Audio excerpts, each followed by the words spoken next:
isunya balik nih kan karena tadi jasa lainnya bantingan. Fenomenanya bantingan nih gimana nih? Kalau kita bicara sekarang kan itu lulusannya itu juga kan, orangnya itu juga. Orangnya itu aja. Anggota sana, anggota sini. Iya. Asosiasinya terlalu banyak loh. Dan kita di luar baju kita yang kebesaran itu kan kita ngumpul ngopi-ngopi semua kan. Keluar lebih besar mana sebetulnya? Apakah untuk sertifikat profesi atau untuk sertifikat badan usaha? Memang harga itu kan ditentukan.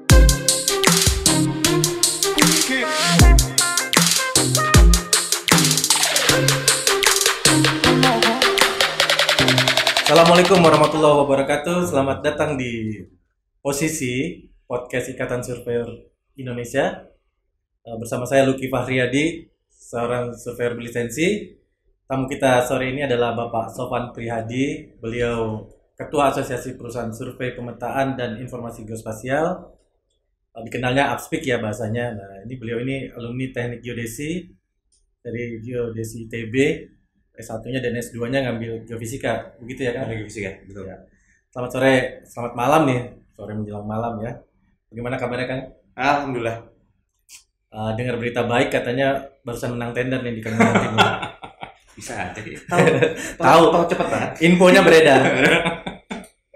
Jadi hari ini kita mau diskusi tentang APSPIG, apa itu APSPIG? Mungkin banyak yang pada belum tahu. Nah, nanti bisa kan kita dengar dari Kang Sofan. Apa itu APSPIG, APSPIK lah istilahnya kalau mungkin bahasa yang lebih pendeknya APSPIK. Langsung ya kan, karena ini konsepnya kita pertanyaan jawab, jadi kita santai aja. Yang pertama nih Kang, banyak yang belum tahu apa itu APSPIK sebenarnya Kang. Coba. Ya, APSPIK, APSPIG sebetulnya sebuah asosiasi non government ya, yaitu perusahaan-perusahaan di bidang survei pemetaan. Ya. Itu berdiri tahun 77. Oh, udah tua juga. Udah, saya lahir. Oh, itu berdiri. Hebat. Nah, jadi tahun 77 dulu nggak lebih dari 20 perusahaan awalnya, kemudian berkembang. Terakhir waktu saya terpilih 3 tahun yang lalu kira-kira ada 80-an perusahaan. Sekarang sudah berkembang menjadi 136 perusahaan. Udah hampir 150 nih. Ya, sudah 136 perusahaan aktif di situ. Ini khusus untuk yang bergerak di pemetaan saja atau gimana nih? Jadi kita awalnya services. Jadi dari dulu kita bicara bahwa survei bidang pemetaan dan geospasial. Kita dulu namanya APSPI, Asosiasi Perusahahaan Survei Pemetaan Indonesia. Begitu undang-undang informasi geospasial nih kayaknya diganti menjadi informasi geospasial APSPIG. Dan informasi geospasial. Jadi berkembang karena geospasial di Indonesia kan udah ada undang-undang IG itu cukup memboosting pekerjaan-pekerjaan kita di IG ya, akhirnya berkembang. Dulu sempat ada bahasa-bahasa di luar ya, katanya jadi anggota APSPIK ini susah, tapi sekarang jadi banyak, jadi berarti udah lumayan mudah nih sekarang. Masih ada syarat rekomendasi masih ada? Masih ada, tapi gini, saya kemarin membentuk satu kayak tim lah sebetulnya. Tim dulu ditentukan oleh sekretariat dan ketua, sekarang kita buat tim komite. Jadi ada beberapa anggota APSPIK, tetap rekomendasi tetap ada. Kemarin kita sudah cukup satu sebetulnya. Sekarang ada satu yang udah lebih sederhana, dulu 2 saya tahu berapa itu. Iya. Sampai 2 tahun yang lalu kita masih services. Kemarin tahun lalu kita membuka untuk juga equipment. Jadi di situ ada alat pun udah sekarang yang alat kita survei buka. Ya. Alat survei kita buka. Jadi yang bisa menjadi anggota APSPIK adalah yang bergerak di bidang pemetaan atau supportingnya. Jadi alat, equipment, software itu bisa masuk di sini. Ini buat teman-teman yang baru karena banyak pertanyaan nih yang coba buka jadi bikin perusahaan gitu ya, daftar di APSPIK gitu ya. Jadi lebih sederhana lah sekarang. Kita coba lebih sederhana karena toh ini kita harus berkembang ya gitu. Iya. Dari dulu segitu aja kan. Harusnya merangkul banyak nih ya. Iya, harusnya begitu. Nah, itu kayaknya udah lebih mudah nih sekarang jadi anggota APSPIK. Tapi ada pertanyaan-pertanyaan juga, kalau jadi anggota APSPIK apa sih ininya? Manfaatnya apa yang bisa didapat sama teman-teman nih yang baru secara mulai komunitas kan sebetulnya kita punya kepentingan. Hmm. Kalau dibilang wah Pak Sofan punya kepentingan, iya betul. Upspeak punya namanya kepentingan. pengusaha ya. Pengusaha punya kepentingan. Kepentingan secara industri kita bicara begitu. Jadi kita punya common yang kita tuju sebetulnya kan apa. Lo mau misalnya kita ingin memperbesar peran geospasial di pemerintah. Ya. Kita mau memperbesar geospasial di bidang migas. Kemudian kita bicara di bidang batu bara dan sebagainya. Itu tidak bisa kita lakukan sendiri-sendiri. Ya. Kita harus lakukan bersama-sama. Jadi tanda kutip sebetulnya kita bagaimana mendorong pasar itu secara common. Kira-kira begitu. Karena sebenarnya ini juga pertanyaan mungkin dari anggota-anggota yang lama ya, karena ini terkait dengan sertifikat badan usaha yang kenapa Upspeak sampai sekarang belum mengeluarkan, kan kira-kira begitu ya. Nah, karena ini terkait dengan Kadin juga nih kayaknya. Mungkin saya koreksi sebetulnya. Dulu awal-awal Upspeak sebetulnya mengeluarkan sertifikat badan usaha. Kemudian ketika mulai PJK dan sebagainya itu di take over. Kemudian kita bicara Inkindo lah. Inkindo kan karena ini kan sebenarnya Inkindo, Perkindo, Upspeak ini harusnya kan sejajar ya posisinya nih sekarang. Ya, itu konsultan. Konsultan. Itu konsultan secara umum. Betul. Konsultan. Kita bicara ada asosiasi perusahaan survei, asosiasi perusahaan teknologi punya sendiri, IT itu punya asosiasi sendiri. Nah, sebetulnya SBU ini sudah akan jalan karena ketika kita bicara Undang-Undang Informasi Geospasial, di situ tercatat bahwa yang disertifikasi kan orang, ya. Kemudian badan usaha, ya. Itu UIG jelas. Betul. Kemudian tata laksananya akan di situ di undang-undang disebutkan bahwa mengenai tata cara pelaksanaan dan sebagainya dikeluarkanlah perka kepala badan. Betul. Nah, awal tahun ini perka badannya keluar. Ini yang kita kenal dengan LPK nih nantinya. Lembaga Penilaian dan Kesesuaian. Itu adalah SBU sebetulnya. Ya. Dan kalau kita bicara bahwa ini ada undang-undangnya juga nih kan kayaknya. Itu di undang-undang bukan di luar itu undang-undang tentang LPK itu ada saya. Ada. Jadi memang sebetulnya sekarang semuanya di sana. Karena kan LPK ini di underkan juga ya, KAN ya? Atau di BNSB? Underkan juga dan kalau itu kan sertifikat profesi kan, ini semua akreditasinya kan. Akreditasikan. Ini yang disebut LPK nih. Betul. Oke. Dan lembaganya sekarang sudah ada yang dapat akreditasikan. Di bawah Upspeak. Ya, lembaga independen sebetulnya, walaupun itu memang milik Upspeak, gitu ya. Nanti boleh orang lain bikin juga atau gimana? Sebetulnya kita tidak bicara larangan. Karena kita juga tidak bisa membatasi bahwa anggotanya yang daftar harus Upspeak. Tidak boleh. Jadi independen lah, semacam LSP ini. Semacam LSP, isi dan LSP isi kan? Ya. Itu anggota bukan Upspeak dan kita juga sudah lakukan sosialisasi. Sebentar lagi nanti dari BEG akan sosialisasi untuk menjalankan ini. Harapan kita sih tahun depan jalan. Nah, terkait LPK ini nih banyak diskusi di luaran ya. Ini kan karena saya juga anggota nih. Itu mahal sekali katanya, ini gimana nih Kang? Sama dengan sertifikasi profesi kenapa mahal sekali? Lah kira-kira gitu ya. Company ini ya. Ini company. Kalau kita kita mau hitung-hitungan lah gitu ya. Yeah. Misalkan kita bicara perusahaan saya gitu ya. Atau mungkin perusahaan Kang Luki sendiri. Kalau dia keluar lebih besar mana sebetulnya? Apakah untuk sertifikat profesi atau untuk sertifikat badan usaha? Memang harga itu kan ditentukan, ada perkanya sebetulnya. Dan kita juga tidak bisa mengacu itu berarti. Semua mengacu itu. Cuman yang jadi isu karena di perka ini mungkin biar pada jelas perka ini adalah peraturan kepala BIG ya. Peraturan kepala BIG. Badan Informasi Geospasial. Jadi dan kita tidak boleh keluar dari range itu lah kira-kira gitu. Rambu-rambunya sudah ada. Rambu-rambunya sudah ada. Ini buat klarifikasi ke teman-teman juga karena isunya kan adalah pembagian klasterisasi 7 bidang ini ya. 8 bidang atau 7 bidang ya? Sejauh ini sekarang 7 bidang lah. Tapi ada kemarin sudah ada tambahan, nanti akan ada revisi perka sebetulnya. Oh, ada. Tambahan lagi. Dan tapi perubahan biaya tidak ada ya?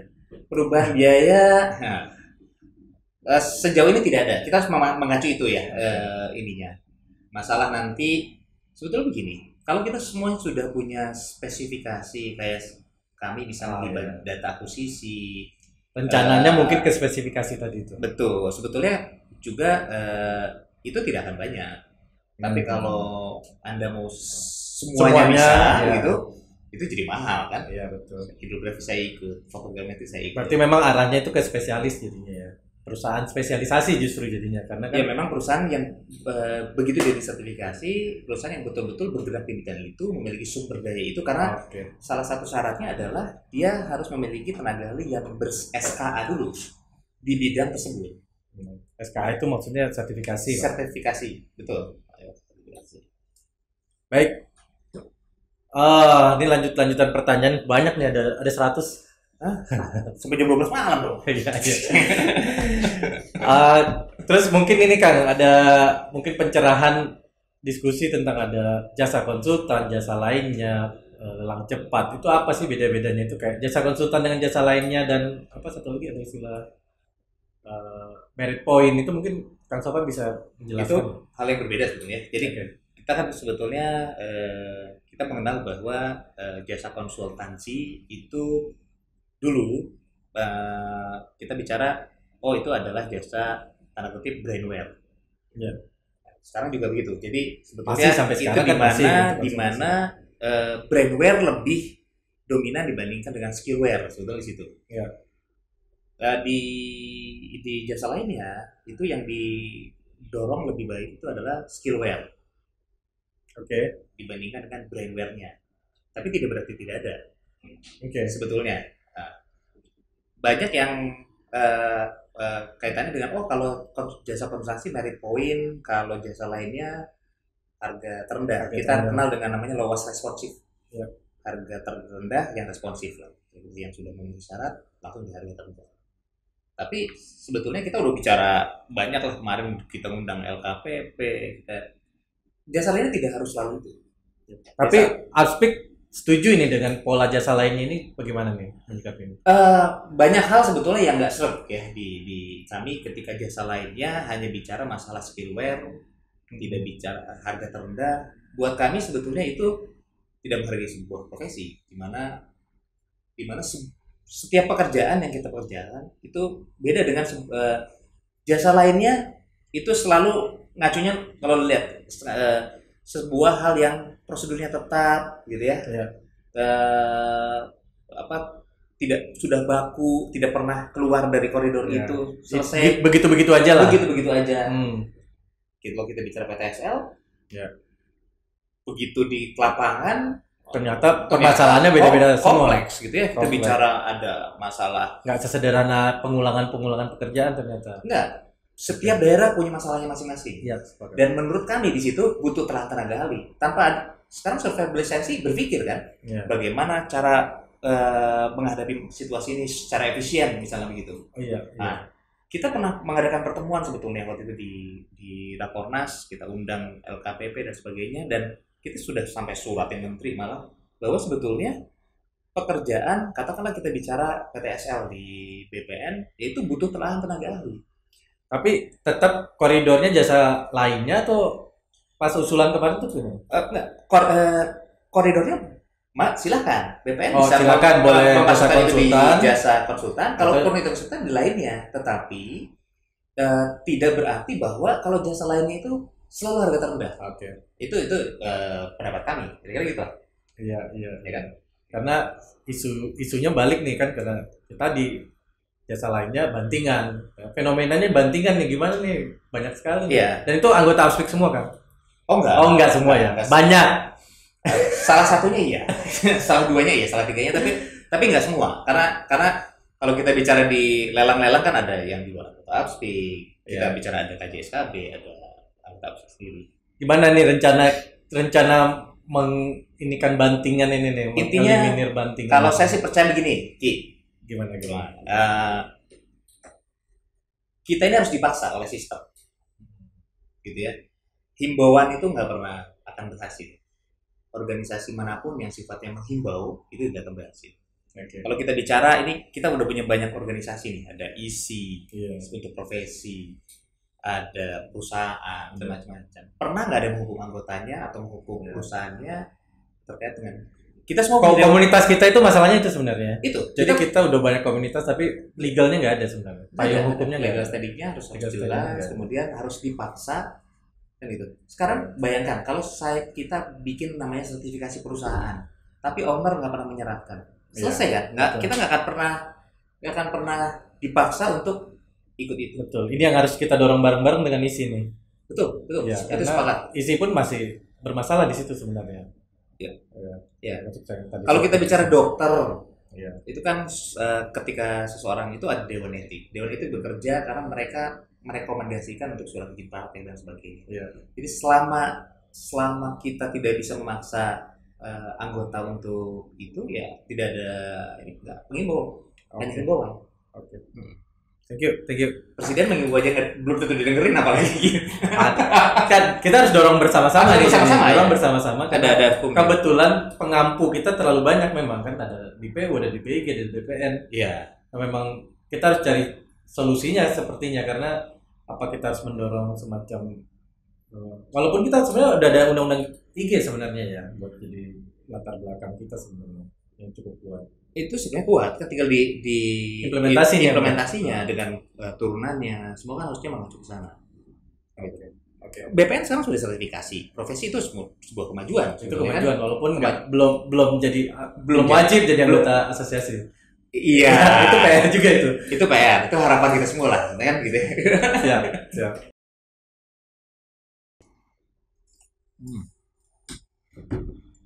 Oke, lanjut ya, Kang. Lanjut. Ini ada pertanyaan terkait profesi nih, hubungan Upspeak dengan ISI nih. Kita lihat kita ke Taiwan bareng juga ya. Di Malaysia, terutama Commonwealth ya, negara persemakmuran. Itu hampir semua badan usahanya itu direkturnya atau pemimpin perusahaannya adalah surveyor berlisensi. Gimana nih menurut Upspeak? Ya, di kita ada yang namanya struktur penanggung jawab teknis. Tapi nggak termasuk di struktur loh. Iya, tinggal itu yang distrukturkan, kan ya. Direksi. Kita bicara. Kalau menurut saya begini, harus selalu ada direktur itu sebetulnya adalah geodet. Saya setuju. Geodet, kemudian karena itu terbiasa di tempat-tempat lain sebenarnya. Betul. Karena dia yang mendigital teman kita. Karena dia yang bertanggung jawab. Kita bicara direktur kan? Iya, direktur. Terlepas dari ownernya siapa, tapi dia harus punya penanggung jawab teknis. Orang beli sekarang kita berbicara di fungsi itu. Ya. Sebenarnya ini juga terkait sebenarnya di beberapa negara asosiasi badan usaha dan profesi udah dilebur nih. Kapan kita mau meleburkan diri? Nah, karena gini kemarin 13 asosiasi ya di Taiwan jadi satu. Sekarang di Malaysia pun hanya dikenal satu loh, Pejuta saja. Walaupun semua asosiasi profesi kan kita bicara. Iya, tapi kan di badan usahanya dulu sudah tidak ada, sekarang tinggal Pejutanya saja. Dan di MAPI dulu ada di Taiwan masih ada perusahaan tetap ada perusahaannya ada tapi asosiasinya itu sudah tidak ada, melebur. Itu yang terjadi di MAPI juga. MAPI dulu ada asosiasi badan usaha dan ada asosiasi profesinya. Akhirnya karena tadi otomatis sebenarnya itulah ujungnya sebenarnya, tinggal satu dan lebih kuat gitu. Gimana menurut ketua Upspeak nih? Jadi ada kecenderungan kalau di luar itu melebur gitu ya. Betul. Kalau kita membesar kan gitu ya. Begitu dia membesar, kita bicara Inkindo, ada Perkindo. Nah itu. Ya kan? Nah, ini kita mau kemana larinya? Iya, sebetulnya enggak. Kita harusnya mengerucut gitu ya. Tapi itu ideal. Biar lebih kuat kan? Harusnya lebih kuat. Ya, jadi satu. Dan kalau kita bicara sekarang kan itu lulusan itu juga kan, orangnya itu juga. Orangnya itu aja. Anggota sana, anggota sini. Iya. Asosiasinya terlalu banyak loh. Dan kita di luar baju kita yang kebesaran itu kan kita. Yeah. Kita ngumpul ngopi-ngopi semua kan kita. Itu sebetulnya harusnya bisa, kalaupun belum bisa melebur tapi harusnya bisa berintegrasi lah kira-kira gitu. Secara karena kalau misalnya begini, kita selalu bicara perbedaan gitu ya, bahwa ada perbedaan misi. Katakanlah kita bicara bahwa Upspeak Maski itu yang sering terdengar di luar sebagai saya bicara sama kompetitor lah. Iya. kita mungkin punya 3 perbedaan, tapi kita punya 7 kesamaan. Kenapa kita nggak perjuangkan 7 kesamaan ini selesai? Dibandingkan dengan selalu bicara tentang 3 perbedaan, kan kira-kira gitu. Ya. Kalau kita malah berharap kalau tadi memang Bisa lebur ya, disepakati, itu luar biasa. disepakati sama dengan yang lain kan kita bisa jadi satu kesatuan yang sangat besar dan sangat kuat. Harusnya kan seperti itu.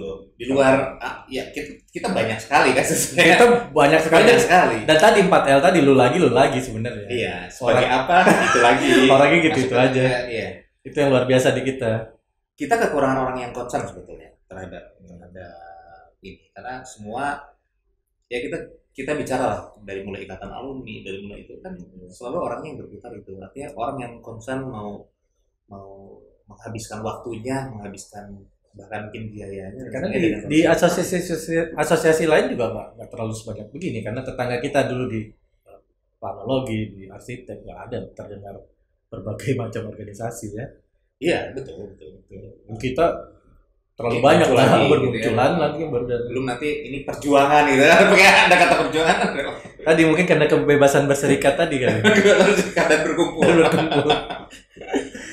Oke, nah lanjutnya nih terkait KPBU nih, ini lagi isunya lagi hangat dan di RUU Cipta Kerja ya. Iya. Cipta Karya apa Cipta Kerja tuh? Cipta Kerja ya, dan atau Omnibus Law ya. Itu ada Undang-Undang Informasi Geospasial yang dirubah menjadi ada opportunity tentang KPBU. Ya. Nah, gimana penyikapannya sekarang kan, karena KPBU itu kan berarti ada butuh modal otomatis dari pihak swasta dan lain-lain. Ya, gini, kalau kita bicara tentang profil, memang saat ini kan kita akui lah bahwa asosiasi bahkan perusahaan lokal sendiri kan, yang perusahaan survei ini kita bicara belum lah sebuah perusahaan yang kita bicara ada nggak yang TBK belum kan, gitu ya. Artinya memang secara financing supporting itu belum. Tapi kalau kita tidak bicara itu sebetulnya, kalau kita itu dibuka, artinya BIG membuka, BPN membuka, PPU membuka, investor bisa masuk kan. Kita bicara memang siapa perusahaan itu, apakah mereka maju sendiri kan enggak. Ya. Investor ada golden investor di belakangnya, tapi mereka harus melihat bahwa prospektif, opportunity-nya baik, sustain. Ya, betul. Kan ini agak sulit. Karena KPBU pasti harus ngomongnya sustain, betul. Sustain. Ya. Kita masih kebijakannya per pejabat ya. Ganti kepala BIG, ganti kepala BPN. Lain lagi, gitu kan. Kalau kita bicara sustain, seberapa jauh misalnya katakan lembaga mereka bikin RPJMN itu kan sudah jelas 5 years misalnya kan. Tapi banyak sekali modifikasi yang tiba-tiba terus berubah tiap tahun, tiap 2 tahun berubah. Nah, selama itu belum sustain, itu sulit untuk bisa. Apa udah ada pembicaraan upspeknya sendiri dengan kekuatannya sendiri gitu untuk KPBU dan lain-lain? Ini belum. Kalau kekuatan sendiri cukup berat kalau saya pikir begitu ya. Tapi upspeak, teman-teman upspeak itu punya linkage. Kita bicara sebuah perusahaan nggak usah jauh-jauh, Carvac perusahaan saya sendiri dulu mana sih bisa kebayang bahwa dia bisa mampu mengerjakan pekerjaan yang di Timur Leste misalnya dengan 100 sekian miliar kan. Kalau dengan sendiri kan susah kan, kita perlu ada dukungan, partner, banking dan sebagainya. Itu semua bisa terjadi kalau memang secara investasi, secara itu menarik, sustain. Udah, that's it. Teman kayak tertunda nih, Omnibus Law-nya tertunda nih. Ya, tapi KPBU ini menurut saya menarik karena memang di infrastruktur, di apa semua udah jalan gitu kan. Dan kita kan juga punya ada BUMN, ada investor, semua bisa lah sebetulnya. Kalau memang itu betul-betul dibuka dan dijalankan. Ya kan di undang-undangnya rasanya itu sangat terbuka karena seperti kita tahu karena kita sangat luas dan yang mapping di Indonesia ini kan betul-betul berapa persen sih kita yang udah achieve kan juga kecil sekali sebenarnya. Iya, kita masih sekedar hidup lah kira-kira gitu kan. Cuman turunan-turunannya udah sempat dapat info kan. Maksudnya dari KPBU itu detail teknis dan lain-lain. Karena itu saya lihat itu usulan itu. Nah, entah itu usulannya siapa sebetulnya konsep KPBU-nya kan sudah ada. Sudah banyak di departemen lainnya. Sekarang sebetulnya dengan konsep yang sama itu kita usulkan bidang kita masuk situ kan, kira-kira gitu aja sebetulnya. Cuman detailnya yang belum clear misalnya siapa yang mengerjakan terus-terusan misalnya mapping seluruh seluruh Kan, ya Indonesia betul segala betul. macam. Kan itu yang memang belum. Tapi detail belum ya. Ya detailnya yang belum. Tapi kalau ininya sudah mulai akan jalan. Oke, siap. Nah, ini pertanyaan nih. Kebetulan ketua Upspeak ini berbarengan dengan ketua isi ini sebenarnya deket-deketan. Apa ya? Waktunya. Pak Sofan ini udah hampir 3 tahun udah mau habis, jadi mau ada pemilihan lagi ya tahun ini. Akhir tahun ini rencana. Akhir tahun rencananya. Nah, Baru pertama kan? Hah? Baru periode pertama boleh 3 kali kayaknya. Enggak ada. Siap lanjut ya. Hah? Wah, tergantung ini aja. Belum ada yang mau lanjut mau enggak kan? Kita tergantung anggota ya. tergantung anggota. Anggota fleksibel semua bisa. Oh iya, bisa tadi katanya ini yang ada lain. opsi mau online vote. Enggak, kita masih mempertimbangkan sebetulnya. Karena ini kan sebetulnya paling ideal sih enggak online gitu ya. Kita bareng-bareng karena toh cuma 130 anggota. Suaranya juga itu kita berkumpul biasanya gitu ya. Kan nggak ada isu sih dengan 130. Betul, artinya mungkin protokol kesehatan bisa dijalankan dengan 130 wakil ya, 130 pemutus di masing-masing perusahaan harusnya bisa dijalankan. Siap. Nah, gitu, kira-kira. Thank you, terima kasih banyak Pak Sofan. Oke, Mudah-mudahan thank you bermanfaat. Udah datang di studio posisi nih. Terus support konten isi ya. Dengan like, subscribe, share ke yang lain serta aktifkan lonceng notifikasinya. Jangan lupa follow semua akun sosmed isi, bisa lihat di kolom deskripsi di bawah. Ya. Terima kasih sekali lagi. Nanti dapat gelasnya boleh bawa pulang kan? Sama kopinya. Sama kopinya. Terima kasih banyak. Oke. Salam dan ukur.